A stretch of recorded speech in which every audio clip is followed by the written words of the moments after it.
Welcome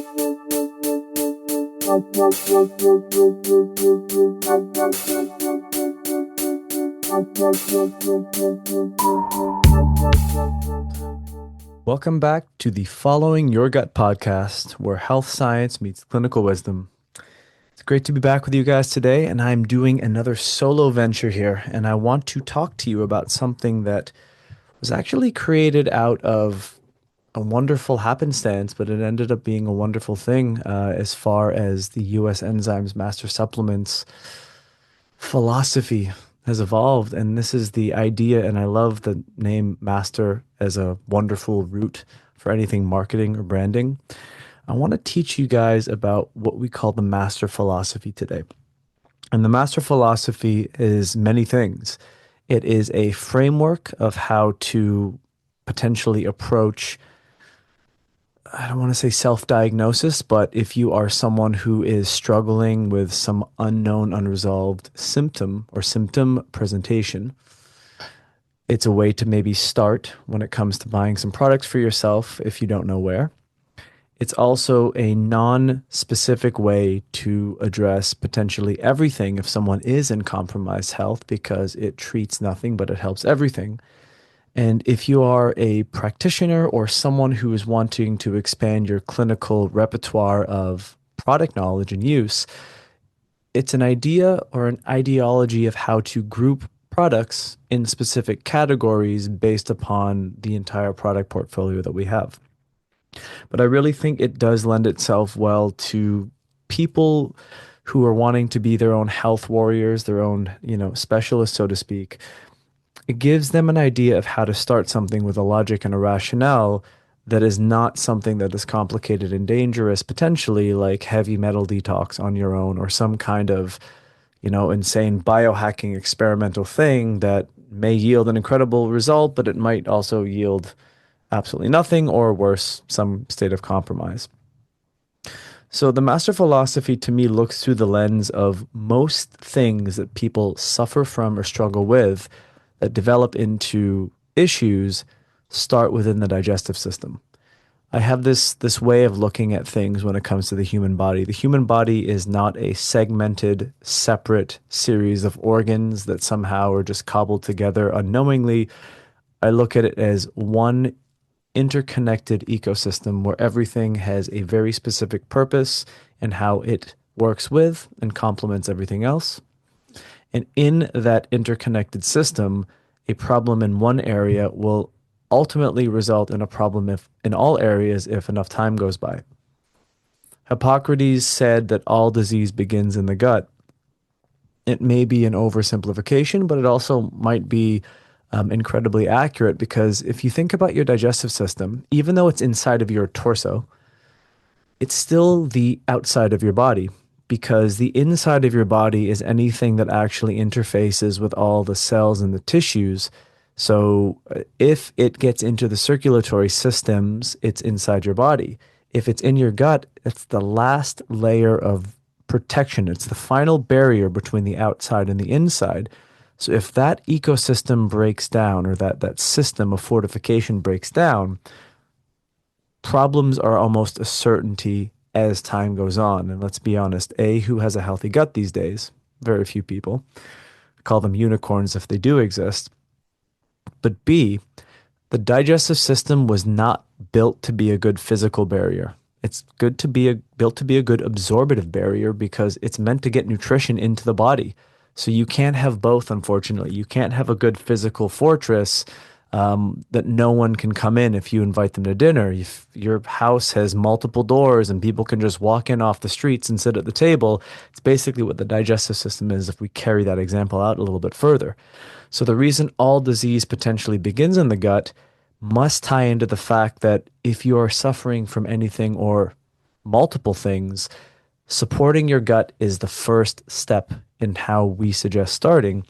Because if you support digestion, and if you make your digestive system work better, in some cases, some of the things that someone could be suffering with are rooted in dysfunctional digestion, are rooted in immune activation, are rooted in dysbiosis that started simply because you are unable to break your food down optimally.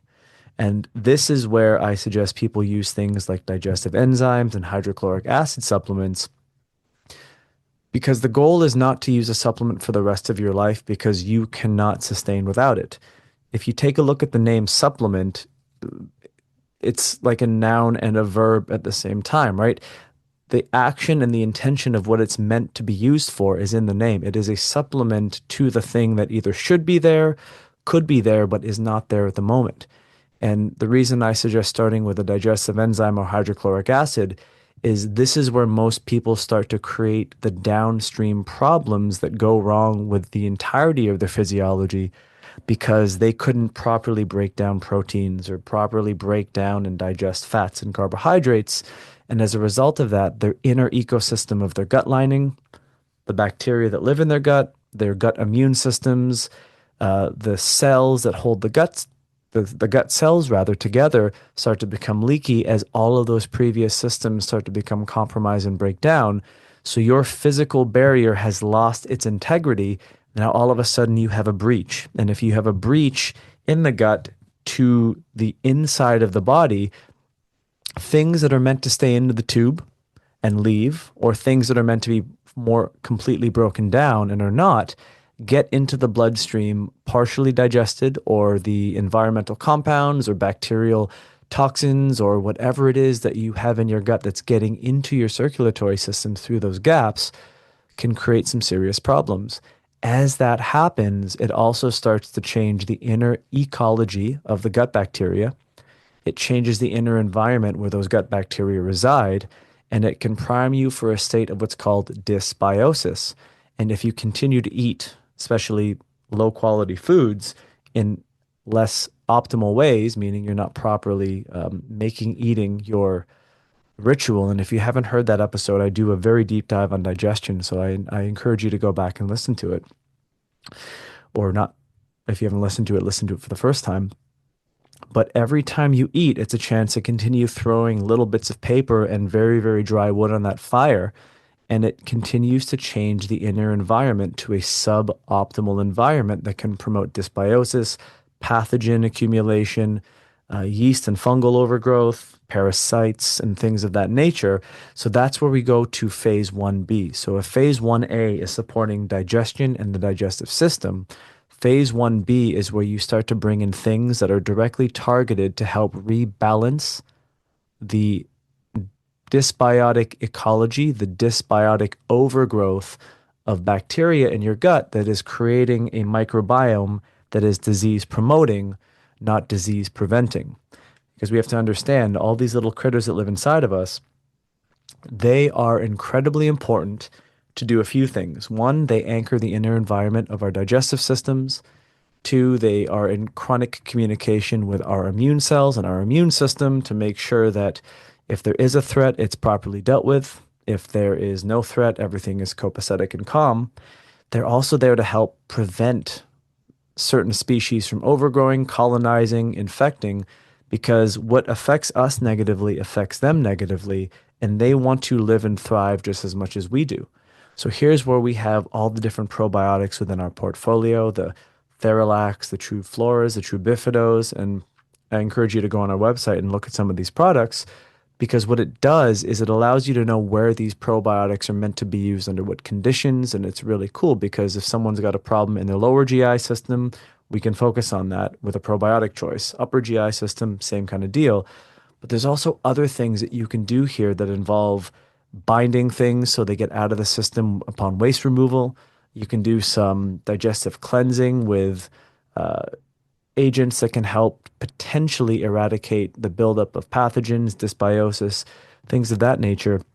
And you can even support people who have issues with certain foods like gluten and casein. So this way, if they get trace exposures of those foods when they go out to eat, then that's something that they can actually address and feel, more confident in the fact that they're able to deal with such things without necessarily triggering a flare up or manifesting a negative symptom that's going to be with them for a few days or a few weeks. So creating the foundation in step one is really about digestion. And then step two is you get into what's called systemic support. So this is step two of three. And when digestion breaks down in that little story that I just told, you can start to throw around these terms like immune activation, oxidative stress, toxicity accumulation, and those things can be localized to the gut, and those things can also be systemic and influencing the body negatively. And this is where disease, not health, but disease can be very confusing, very complicated, because it is truly is a black box for every single person. Sometimes someone who's dealing with some stress, viral overload or burden, for example, they might be so vitamin D deficient that they start taking vitamin D and that might clear their thing up. But someone else who's got a serious viral burden might also have co-infections of bacterial overgrowth. They may have gallbladder dysfunction. They may have, food sensitivities and endotoxin issues in conjunction with the thing that they already think they have. So there is no one quick way to deal with everything. But if you understand some of the patterns of how those processes work in the body, this is where you can start doing things or taking things that might help to take some of the burden and stress off of the immune system, might help to block or push down potential pathways that are upregulated in a pro-inflammatory response, for example. It gives you the ability to use things like nutraceuticals and herbal extracts with a little bit more strategy if you know A, what it is you have going on, or if it's something that is very general and undiagnosed or unbeknownst to the clinician that you may be working with. Certain things might be general support that help the body prevent its progressions from accelerating that disease. So, this is where you use general immune metabolic support ingredients as well as take care of the foundation of continuously supporting your digestive system. So, we kind of start with phase 1A and B and we bleed it into phase 2 because unless you have resolved your digestive issue, if you take away the support, you might actually start recontributing to the development of the thing that led to the immune stress that's creating the either degenerative or potentially pro-inflammatory immune stimulating process. So that's phase 2 of 3. The last thing that we look at is specificity. And what I mean by specificity, say someone has a pre-existing diagnosis, here's where you can continue supporting in the first 2 phases, but also get a little bit more targeted with some of the products that we have that allow you to be direct in your application of where you're wanting to use these products. Master Supplements, as you heard from the very first episode, really started with digestive health. And then as they evolved in their, I guess, their journey, their story, they bought a company that manufactured the highest quality enzymes. And everyone thinks digestion when they think enzymes.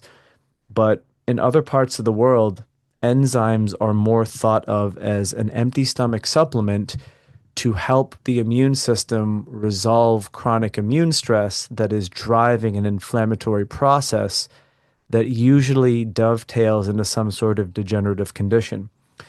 So the cool thing about enzymes is not only are they incredibly safe, there's almost zero contraindications to taking empty stomach proteolytic enzymes unless someone's potentially on a blood thinning medication, then they might not want to.